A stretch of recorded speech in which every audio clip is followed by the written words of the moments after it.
சென்னை தாம்பரம் அரசு மருத்துவமனையில் டாக்டர் இல்லாததால் தனது தாய் இறந்துவிட்டதாக கூறி மகன் கதறியது சோகத்தை ஏற்படுத்தியது. நான் சொல்லிட்டு இருக்கேன் 2 குளுக்கோஸ் ஏத்தாதீங்கன்னு. ஏத்திட்டு இப்ப இறந்துட்டாங்க. 4 டாக்டர் வச்சு காப்பாற்றாங்க, போட்டோ எடுக்கிறாங்க. இது நான் விட மாட்டேன். இதே மாட்டிக்கிட்டு தான் உட்கார வச்சு என்ன அம்மா அம்மான்ற அப்போ நான் உட்காந்து கணக்கு போட்டுற மாதிரி பேசிட்டு இருக்கு. நான் அவ்வளவு தீண்ட தகரம் தான், நான் தீண்ட தகரம் தான். என் தங்கச்சி வரும், பொறுமையா இருக்கும், கொஞ்சம் வெயிட் பண்ணு. அர்ஜென்ட்டா வெளில. குரோம்பேட்டை பகுதியைச் சேர்ந்த யசோதா என்பவர் உடல்நிலை சரியில்லாததால் தாம்பரம் அரசு மருத்துவமனையில் சிகிச்சை பெற்று வந்தார்.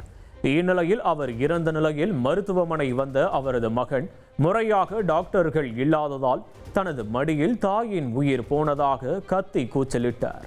தனது தாய்க்கு குளுக்கோஸ் ஏற்றும் போது மூச்சு வாங்கியதாகவும் அப்போது டாக்டர்களை நர்ஸ் அழைக்காமல் இறந்த பிறகு அழைத்து காப்பாற்றுவது போல் புகைப்படம் எடுத்ததாகவும் குற்றம் சாட்டினார்.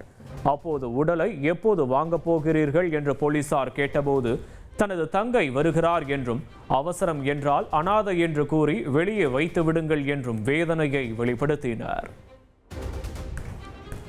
சென்னை கிழக்கு கடற்கரை சாலை நயினார்குப்பம் ஆர்ச் அருகே பெண் தோழியுடன் சென்ற நபரை தலையில் வெட்டிய 3 பேர் கைது செய்யப்பட்டுள்ளனர். பனையூரைச் சேர்ந்த வசந்த் என்பவர் வேலைக்கு சென்றுவிட்டு பெண் தோழியுடன் வீட்டுக்கு திரும்பியுள்ளார். அவர் அருகே வந்த 3 பேர் வசந்தின் தோழியை கிண்டல் செய்துள்ளனர். இதை எதிர்த்து கேட்டதால் ஆத்திரமடைந்த ஒருவர் திடீரென கத்தியால் வசந்தின் தலையில் வெட்டிவிட்டு தப்பி ஓடினர். படுகாயமடைந்த வசந்தை அக்கம்பக்கத்தினர் மீட்டு தனியார் மருத்துவமனையில் அனுமதித்தனர். இதுகுறித்து வழக்கு பதிவு செய்த போலீசார் 3 பேரை கைது செய்து சிறையில் அடைத்தனர்.